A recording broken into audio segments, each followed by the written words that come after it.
Entonces, estamos en nuestra serie de preguntas y respuestas de valor eterno. Ese fue el nombre que le pusimos a nuestra serie. Y hoy particularmente tenemos una pregunta, la llamamos la pregunta acerca de la fe. Aquí hay una pregunta de fe. ¿Cuál fue esa pregunta? ¿Quién me ha tocado? Lo registró alguno de los evangelios. ¿Quién me tocó? Dice por ahí otro, ¿verdad? Vamos a ver un poquito acerca de esta pregunta que está inserta en medio de dos historias. Aquí hay dos historias. Dos historias muy curiosas, ¿verdad? Ahorita vamos a ver por qué son curiosas. Dice la palabra de Dios en el versículo 21, si alguien me lo puede leer. Pasando otra vez Jesús en una barca a la otra orilla, se reunió alrededor de él una gran multitud, y él estaba junto al mar. Jesús está junto al mar, ¿cómo imaginamos eso? El clima es cálido, ¿verdad? Es cálido, él está caminando ahí junto al mar, hay playa, ¿verdad? Hay playa. Y hay gente. Siempre que el Señor Jesús llega a algún lugar, ya hay gente esperándolo, ¿verdad? Hay gente. Y la gente, cuando él empieza a caminar, lo va a empezar a perseguir. Vamos a ver eso. Entonces, ni bien lo dejan bajarse, ¿verdad? ¿Qué dice el 22? Y se acercó a él uno de los principales de la sinagoga llamado Jairo, y viéndolo, se postró a sus pies. Ok, vean algo importante en cuanto a Jairo. La palabra Jairo viene de Jair. Jair es una palabra griega que significa muy feliz, alguien muy contento. Los Jairos están obligados a estar felices, ¿verdad? Porque eso significa su nombre. Están muy feliz. Pero Jairo no está feliz en este versículo. Dice la palabra de Dios que él viene con algo que hasta el momento el versículo 2 no nos dice qué es. El versículo 3 ya nos va a decir. Nada más dice que se postró a sus pies. Postrarse quiere decir tirarse a tierra, ¿verdad? Y ponerse frente al Señor Jesús en una posición de humillación. Y dice el 23, y le rogaba mucho, diciendo, mi hija está agonizando, ven y pon las manos sobre ella para que sea salva y vivirá, ¿verdad? Dice el 24, fue pues con él y le seguía una gran multitud y le apretaban. Aquí tenemos nuestro primer punto de esta noche. Porque recuerde que estamos hablando de una pregunta de fe, ¿verdad? Y estamos tratando de averiguar la fe salvadora, qué características tiene, ¿verdad? Lo primero que diremos en cuanto a la fe salvadora es que es una fe que te lleva a la acción. Es una fe que te lleva a la acción.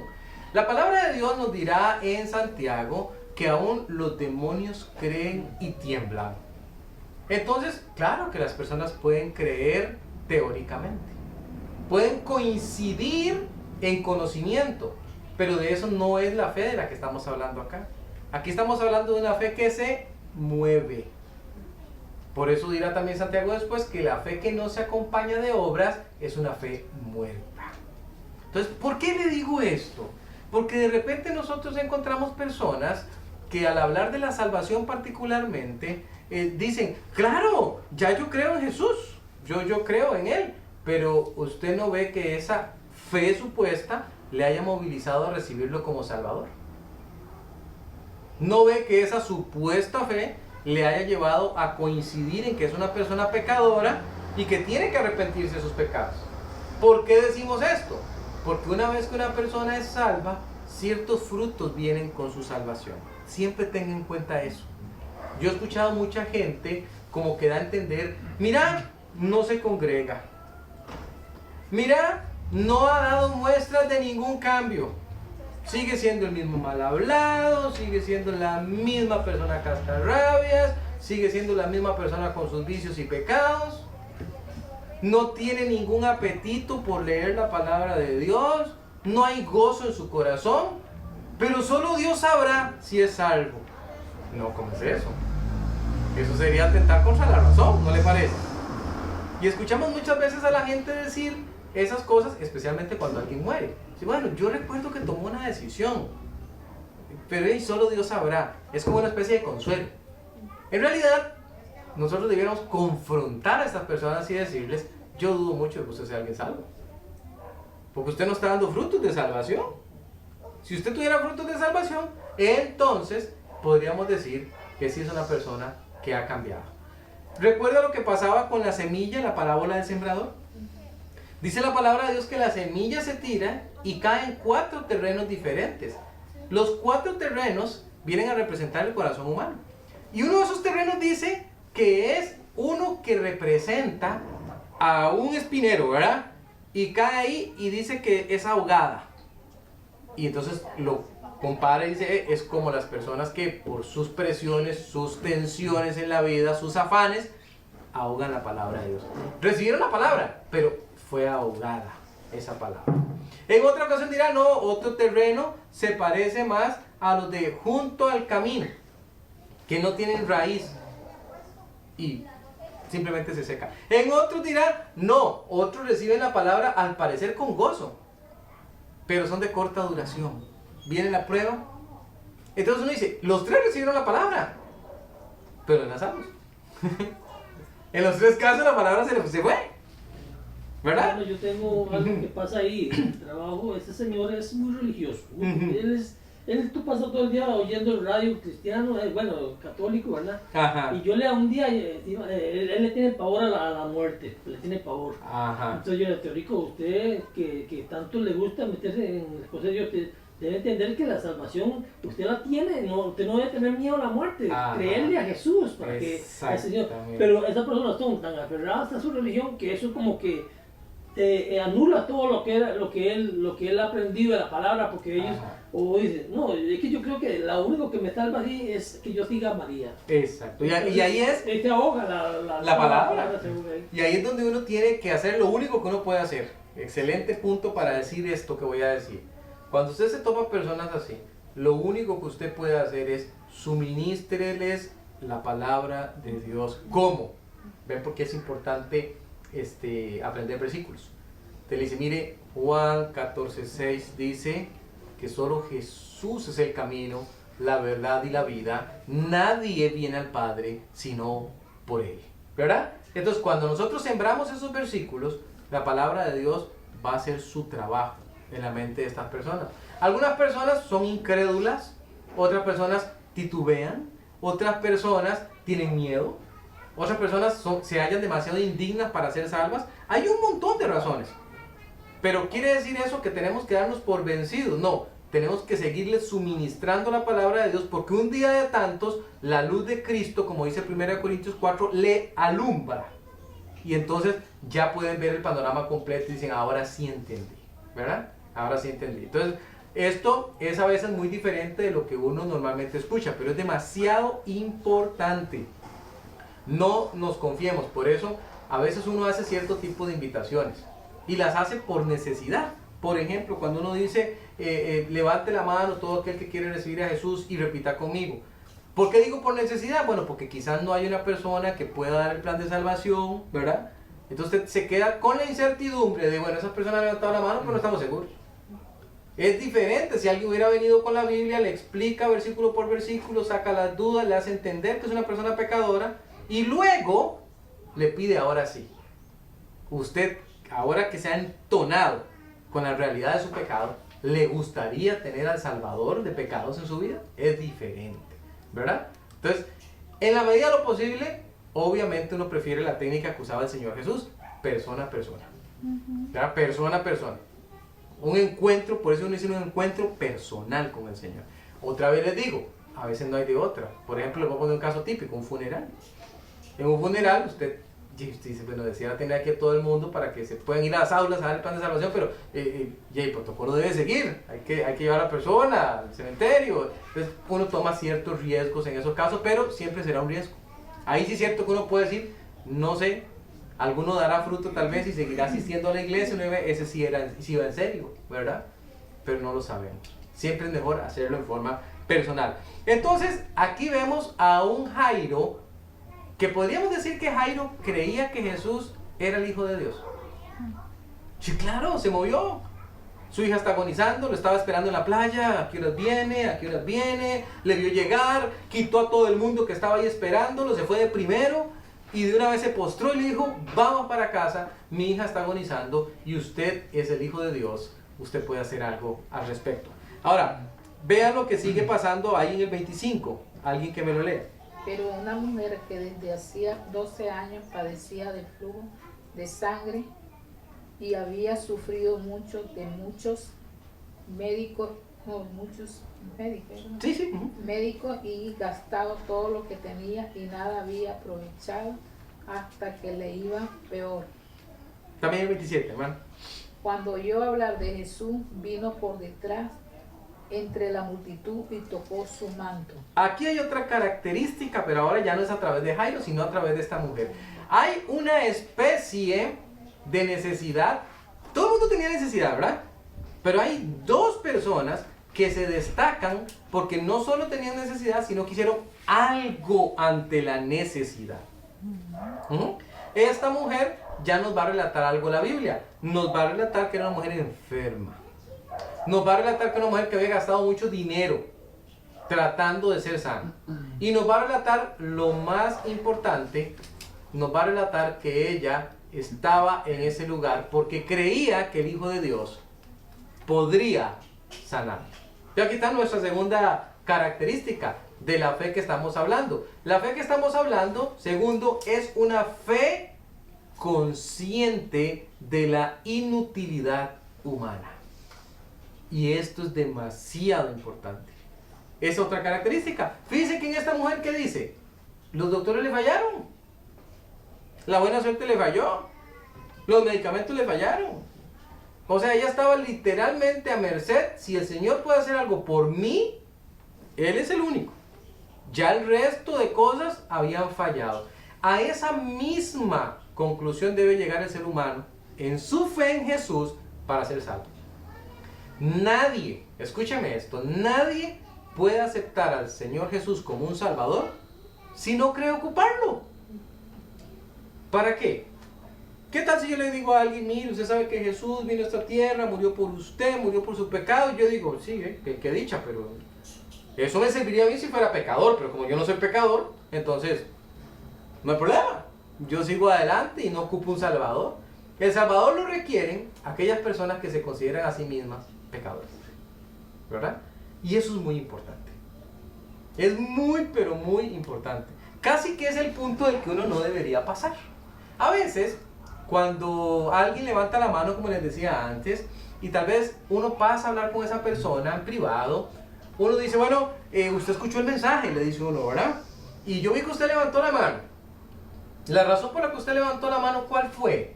Entonces la persona dice algo como esto: es que estamos teniendo muchos problemas en la casa, no hay comida, y entonces yo levanté la mano para que el Señor Jesús nos ayude a tener comida. Usted replantea y dice, bueno, en realidad hay un paso anterior que hacer antes que la comida humana. Está la comida primero del pan del cielo, que es el Señor Jesús. Y usted empieza a explicarle el plan de salvación. Pero si la persona sigue diciendo, sí, y para mí sería importante que la iglesia me dé una ayuda, y usted dice, ¿no está enganchado? No fue que levantó su mano porque había una convicción. Ahora sí, escúcheme esto. ¿Podría yo lograr que esa persona ore y que tenga a Jesús? Sí podría, claro, yo puedo manipular. Y puedo decirle, bueno, vamos a hacer algo. Ore ahí en su corazón que usted quiere recibir al Señor Jesús y que el Señor Jesús le va a traer comida y el Señor va a hacer la obra. Ore. Yo puedo hacerlo. Pero sería deshonesto. Más bien debería decir, bueno, vamos a ocuparnos de su necesidad en este momento de comida y déjeme, le voy a visitar para que usted comprenda otra cosa más importante. Pero no debería ser que yo trate de... Ahora usted dirá, pero ¿qué importa, hermano Ronnie? No, es que sí importa. ¿Sabe por qué importa? Porque esa es la vacuna que las personas a veces se ponen para no escuchar más del Evangelio. Porque si ese día yo le digo, ¡ay, Luis, lo felicito! Usted ahora tiene a Jesús. ¿Qué va a decir Luis? Ya tengo a Jesús. Ahora, cada vez que hablen del Evangelio, cada vez ya yo tengo a Jesús. Aunque no lo tiene. ¿Verdad? Entonces, por eso es que es tan importante tomarse este asunto de la salvación en serio. Esta mujer decía, no hay opciones para mí. No hay opciones para mí. Mi única opción es Jesús. A esa misma conclusión tiene que llegar el ser humano. Por eso dice la palabra de Dios que la salvación viene por la locura de la predicación. por la locura de la predicación. Es decir, cuando se predica el Evangelio, la palabra de Dios hace la obra y el Espíritu Santo la toma y lleva a la persona a una convicción de pecado. ¿Qué es convicción de pecado? Sí, Señor, yo he pecado. No soy digno de tu perdón, pero quiero que me salves porque salvas pecadores, ¿verdad? Y eso fue lo que el Señor Jesús dijo que Él venía a hacer. Entonces es una fe que está absolutamente consciente de las limitaciones humanas. No se puede hacer nada. Esta fe es la que dice, yo no puedo ser salvo, yo no puedo ir al cielo, yo no puedo llegar a donde está Dios si no es por Jesús. Y ahí es donde tenemos que llevar a las personas, ¿verdad? Eso es muy, pero muy importante, ¿verdad? Veamos ahora nuestro tercer punto, que está en un versículo pequeñito, que es el 28. ¿Qué dice el 28? ¿Por qué decía, si tocaré tan solamente su manto seré salva? Qué bien, ¿verdad?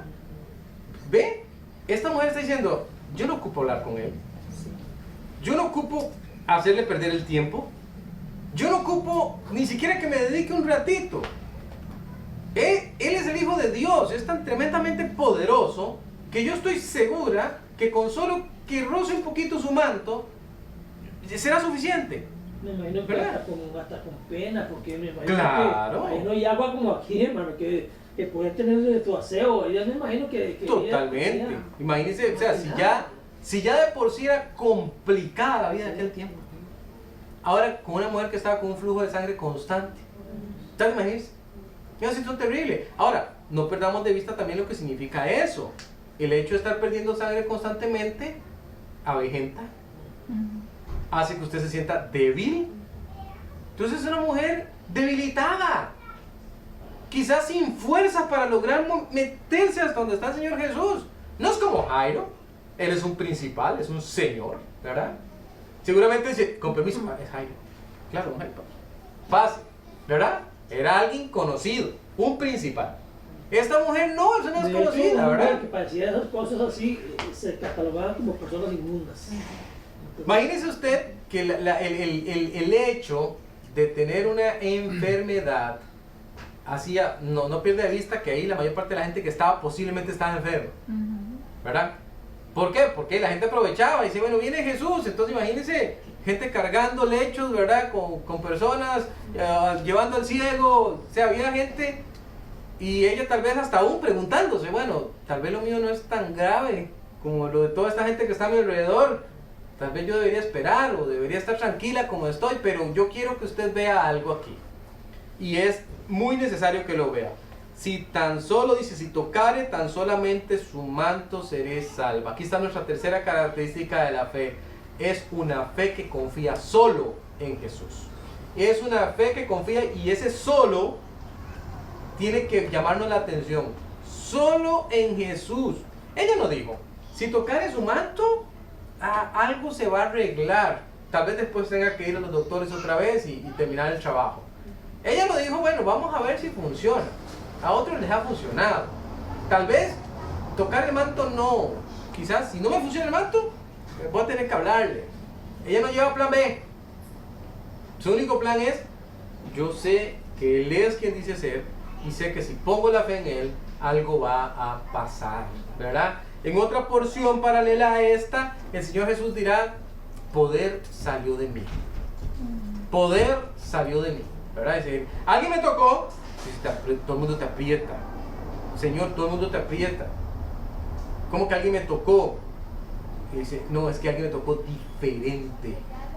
Porque yo he sentido que poder salió de mí, ¿verdad? ¿Verdad? Veamos ahora el 29. ¿Quién me lo lee? Y enseguida la fuente de su sangre se secó y sintió en el cuerpo que estaba sana de aquel azote. Póngale atención a esto, ¿verdad? Porque aquí hay una gran lección que aprender. Luego Jesús, conociendo en sí mismo el poder que había salido de él, volviéndose a la multitud, dijo, ¿quién ha tocado mis vestidos? Sus discípulos le dijeron, ¿ves que la multitud te aprieta y dices, ¿quién me ha tocado? Pero él miraba alrededor para ver quién había hecho esto. Usted puede imaginarse cómo estaba ocurriendo esa escena. Siempre es bueno imaginárselo, ¿verdad? Está un montón de gente, ella quizás es bajita, ¿verdad? Está encorvada. y ahora quizás está postrada, tratando de decir, ¿qué ha pasado en mi cuerpo? Algo pasó. Y el Señor Jesús está moviendo gente, deme campo, deme campo, deme campo, deme campo, hasta que llegó a ella, ¿verdad? Hasta que llegó a ella y dijo, ok, ella fue la que tocó. Sigamos leyendo, ¿verdad? Entonces la mujer, temiendo y temblando, sabiendo lo que en ella había sido hecho, vino y se postró delante de él y le dijo toda la verdad. Pongan atención al 34. Y él le dijo, hija, tu fe te ha hecho salva, ve en paz y queda sana de tu azote. Otra característica de esta fe es una fe que cambia. Y eso es muy importante. Es una fe que cambia. ¿Qué cambia? ¿La fe? No, cambia la persona. ¿Ven lo que le decía al principio? ¿Qué tal si ella toca y dice, Señor, alguien me tocó? Pero dice, sí, fui yo, pero no estoy sana. Alguien me tocó, sí, pero yo no sigo igual, Señor. Sigo igual. Pero aquí nuestro Señor, como sucede en otras porciones que yo le he enseñado, se encarga de los dos tipos de sanidades. Se encarga de la sanidad del alma, la sanidad del espíritu, y se encarga de la sanidad de su físico. ¿Ves cómo el Señor hace un trabajo completo? A veces la gente dice que la sanidad física es importante, y yo le digo, no cabe duda, lo es. Pero siempre les llevo a este tipo de porciones para hacerles ver que siempre fue acompañada de la sanidad del espíritu. Estar bien con el Señor, estar en paz, ¿verdad? Entonces es una fe que cambia. Cuando usted no ve el cambio, entonces usted dice, no fue la fe salvadora en el Señor Jesús. No fue la fe salvadora en el Señor Jesús. Un día un hombre decía de la siguiente manera, y a mí me llamó tanto la atención, porque era una cuestión extraña para mí hasta aquel momento. Levantó la mano, como le digo, él pasó, fui a hablar con él. Cuando estaba hablando con él, le hago las preguntas de rigor, ¿verdad? Usted sabe, yo siempre repaso todo, aunque ya la persona posiblemente, si de verdad le levantó su mano y de verdad estaba orando de corazón en el templo, posiblemente cuando yo llegue a confirmarle, ya él lleva a Jesús en el corazón. Porque ya lo creyó, porque ya lo confesó y lo creyó en su corazón, ya lo lleva. Pero nada más uno va como a confirmar, ¿verdad? Esta persona parecía así. Entonces yo le dije, usted sabe que Romanos 3:23 nos dice claramente que todos los seres humanos somos pecadores. Todos hemos fallado, nos descarriamos. Y el hombre todo decía, claro que sí, yo comprendo, yo entiendo cuán malos somos y todo bien. Y yo decía, qué fácil está saliendo esto. Cuando ya llegamos al final, entonces yo le pregunto, bueno, ya llegamos a tomar una decisión. ¿Le gustaría a usted tener al Señor Jesús como su único y suficiente Salvador? Y entonces él dice, me encantaría. Lo que pasa es que me cuesta creer que eso sea verdad. ¿Qué le parece? Que entonces todo su creer anterior que me estaba diciendo es solo palabras que se lleva el viento.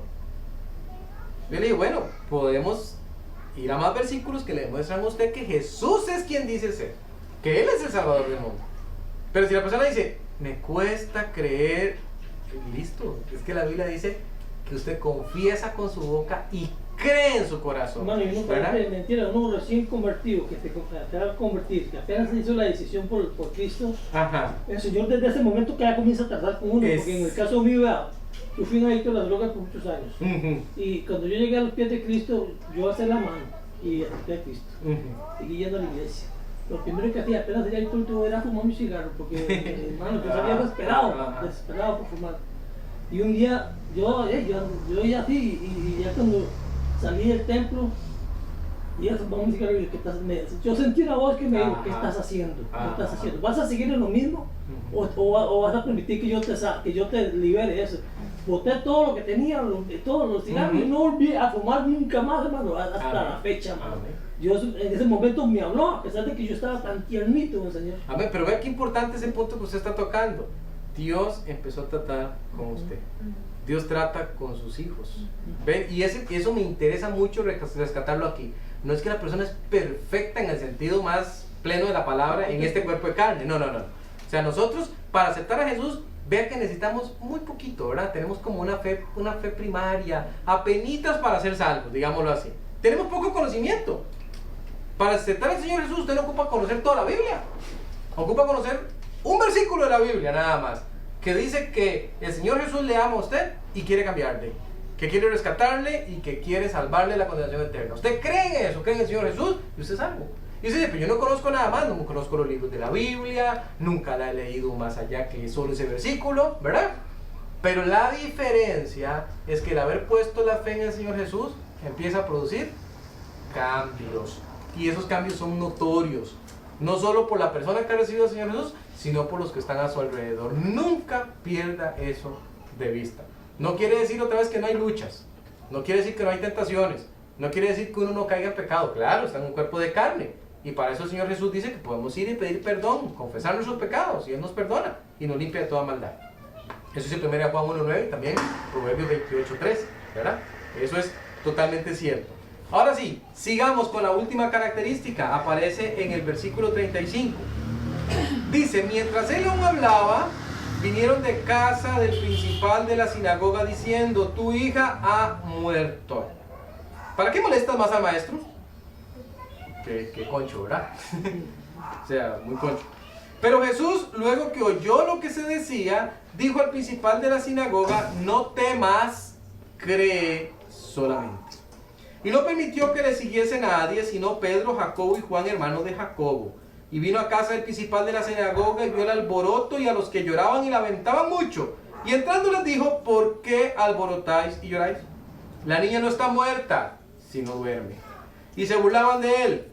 Mas él, echando fuera a todos, tomó al padre y a la madre de la niña y a los que estaban con él, y entró donde estaba la niña. Y tomando la mano de la niña le dijo, Talita cumi, que traducido es, niña, a ti te digo, levántate. Y luego la niña se levantó y andaba, pues tenía 12 años, y se espantaron grandemente. Pero él les mandó mucho que nadie lo supiese, y dijo que se le diese de comer. Curioso que los años que había permanecido la mujer con flujo de sangre eran 12. Y los años que esta niña tenía eran 12, ¿verdad? O sea, cuando esta niña nació, a esta mujer le comenzó su problema con el flujo de sangre, ¿verdad? Qué curioso. Y el Señor llegó a acabar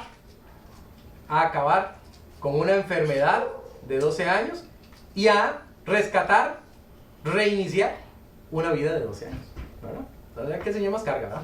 Él andaba haciendo milagros por doquier, siempre dándonos a nosotros a entender el milagro más importante, que es el milagro de la salvación. Pero con este último punto, yo quiero que usted vea algo, y quiero que lo observe muy bien. ¿Es acaso que el Señor Jesús era la primera persona que iba a resucitar? ¿Es acaso que el Señor Jesús no había hecho suficientes milagros para que la gente a su alrededor creyera? No duerme, está muerta. Y dice que no solamente decían eso, sino que se burlaban. Se burlaban de él. ¿Cómo diciendo? Está loco. ¿Quién sabe qué está diciendo? ¿Verdad? ¿Quién sabe qué está diciendo? Ahora, la quinta cosa que quiero mencionarles es que la fe, o a la fe salvadora, no le importa la burla. No le importa la burla. Eso es una distinción de la fe salvadora. No se avergüenza. Cuando usted ve personas que dicen, es que yo no voy a la iglesia porque me da vergüenza. Es que yo no leo la Biblia porque me da vergüenza. Después de que dicen ser salvos, ¿verdad? Es que yo no me congrego porque mira qué vergüenza que me da. Yo no evangelizo porque mira qué vergüenza. Y entonces dice, ¿dónde está la mano del Señor Jesús que tocó esa vida? Es que una cosa que usted diga, yo tengo pena, pero sé que el Señor me va a fortalecer para salir adelante en esta nueva vida. Es diferente que cuando usted nada más dice, no, vea, la verdad es que mejor no. La verdad es que mejor no. La verdad es que yo estoy bien así. A veces nosotros decimos que las personas están llenas de culpa, mas no de arrepentimiento. Son dos cosas diferentes, ¿verdad? La culpa me lleva a sentirme malísimo. Malísimo, yo les he contado, ¿verdad? Por ahí hay algunos videos en el sitio que usted puede escuchar gente llorando. Usted los escucha. Porque a veces yo las grabaciones las hago con un close-up, ¿verdad? Y usted me ve nada más a mí. Pero usted puede escuchar que hay gente llorando en la invitación, por ejemplo. Y usted dice, wow, había gente llorando. Y solo ese día lloraron porque nunca más volvieron a la iglesia. Estaban llenas de culpa. Mucha culpa. ¡Qué malo soy! ¿Qué cosas más terribles he hecho? Ah, pero ya descargué mi culpa, me voy. Y sigo haciendo más cosas por allá, pero en realidad no hubo un verdadero arrepentimiento. La fe que es para salvación no produce culpa, produce arrepentimiento. La gente dice, ya no más, como decía mi hermano ahorita, doy la vuelta y para allá donde iba ya no voy, ahora voy en el sentido contrario. Ya no sigo por ese rumbo por el que yo iba antes, voy en el rumbo contrario. Entonces es muy importante. Hemos visto algunas cosas de la fe hoy, ¿verdad? Que me parecieron muy relevantes en estas dos historias, una historia entrecruzada, con el fin de que tengamos claro este punto tan importante acerca de la fe. Ya que estamos viendo preguntas y respuestas de valor eterno, pues aquí hubo una pregunta del Señor Jesús, ¿quién me ha tocado? Porque Él quería evidenciar lo que la fe puede producir en una persona. Bueno, y uno ve estas historias como que fueron nada más en ese entonces. Dios está vigente en estos momentos, cualquier situación, Amén. cualquier cosa que nosotros pidamos, no importa con la sencillez. A veces en nuestros lugares apartados, una cuestión de fe, Dios puede hacer un cambio Amén. radical, mano, en la vida de uno o quitarle cualquier enfermedad, mano, porque así es, mano. Dios no ha cambiado. Lo que pasa es que nosotros tenemos un problema grande en cuanto a la fe. Y es que nosotros no estamos ejercitando la fe. Y de eso vamos a estar hablando ya no en esta serie, en una serie nueva, ¿verdad? La fe hay que ejercitarla, es como un músculo, hay que ejercitarlo.